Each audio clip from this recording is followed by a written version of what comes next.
ನಾನು ವೀಣಾ ಮಹಾಂತೇಶ್ ಆತ್ಮಹಳ್ಳಿಯಿಂದ.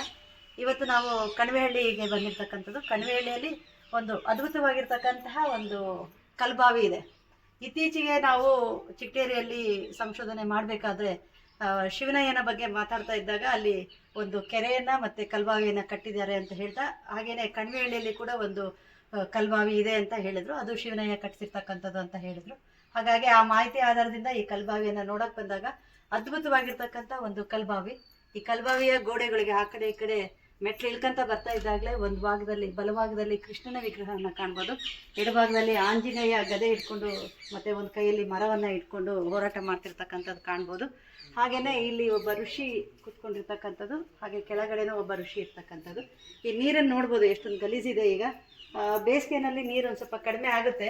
ಕಡಿಮೆ ಆದಾಗ ಆ ಕಡೆ ಈ ಕಡೆ ಕಮಾನ್ ಇರ್ತಕ್ಕಂಥ ಒಂದು ಕುತ್ಕೊಳ್ಳೋಕೆ ವ್ಯವಸ್ಥೆ ಮಾಡಿರ್ತಕ್ಕಂಥದ್ದಿದೆ. ಹಾಗೆ ಮುಂದಕ್ಕೆ ಹೋದರೆ ಇದು ಒಂದು 15 ಅಡಿ ನೀರಿದೆ ಅಂತ ಹೇಳ್ತಾರೆ. ಹಾಗೆ ಮೇಲ್ಗಡೆ ನೋಡಿ, ಮೇಲ್ಗಡೆ ಹಳೆಯ ಕಾಲದಲ್ಲಿ ಆ ಥರ ಅಲ್ಲಿ 2 ಕೋಲುಗಳನ್ನು ಅಥವಾ ಗಳಗಳನ್ನು ಸಿಗಿಸಿ ಅಲ್ಲಿಂದ ನೀರು ಎತ್ತುವ ವ್ಯವಸ್ಥೆಯನ್ನು ಮಾಡ್ಕೊಂಡಿರ್ತಿದ್ದು.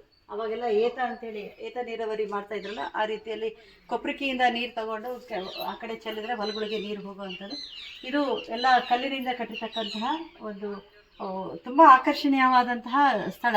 ಇದನ್ನು ಸಂರಕ್ಷಣೆ ಮಾಡುವಂತಹ ಅಗತ್ಯ ಇದೆ. ನೀವೆಲ್ಲರೂ ಕೈ ಜೋಡಿಸಿ ಇಂತಹ ಒಂದು ಐತಿಹಾಸಿಕ ಪರಂಪರೆ ಇರ್ತಕ್ಕಂತಹ ಕೆರೆಗಳನ್ನು ಮತ್ತು ಬಾವಿಗಳನ್ನು, ಹಾಗೆಯೇ ಭಗ್ನಾವಶೇಷಗಳನ್ನು, ಶಿಲ್ಪಗಳನ್ನು ಎಲ್ಲ ಉಳಿಸ್ಕೊಂಡು ಹೋಗಬೇಕಾಗಿರ್ತಕ್ಕಂಥ ಅಗತ್ಯ ಇದೆ. ಹಾಗಾಗಿ ನಿಮಗೆಲ್ಲರಿಗೂ ನಾನು ಕೇಳ್ಕೊಳ್ಳೋದೇನೆಂದರೆ, ಇಂತಹ ಐತಿಹಾಸಿಕ ವಿಷಯಗಳನ್ನು ಉಳ್ಳಂತಹ ಯಾವುದಾದ್ರೂ ವಿಷಯ ನಿಮ್ಮ ಗ್ರಾಮದಲ್ಲಿ ಸಿಕ್ಕರೆ ದಯವಿಟ್ಟು ನಮಗೆಲ್ಲ ತಿಳಿಸಿ. ನಾವು ಕೂಡ ಆ ಗ್ರಾಮಕ್ಕೆ ಭೇಟಿ ನೀಡಿ ಇತಿಹಾಸದ ಬಗ್ಗೆ ನಾವು ಕೂಡ ಅಧ್ಯಯನ ಮಾಡೋಕ್ಕೆ ಅನುಕೂಲ ಆಗುತ್ತೆ ಅಂತ ಈ ಮೂಲಕ ಕೇಳ್ತೀನಿ. ಇನ್ನೂ ಸ್ವಲ್ಪ ನೀವು ಮೇಲ್ಗಡೆಯಿಂದ ಕಲ್ಬಾವಿಯನ್ನು ತೋರಿಸ್ತೀವಿ, ನೋಡಿ. ತುಂಬ ಅದ್ಭುತವಾಗಿರ್ತಕ್ಕಂತಹ ಕಲ್ಬಾವಿ.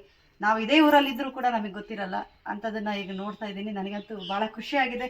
ನೀವು ಕೂಡ ಒಮ್ಮೆ ಭೇಟಿಯಾಗಿ ಇದನ್ನು ನೋಡಿ ಇದರ ಸೌಂದರ್ಯವನ್ನು ಆನಂದಿಸಿ ಅಂತ ಈ ಮೂಲಕ ಕೇಳ್ಕೊಳ್ತೀವಿ.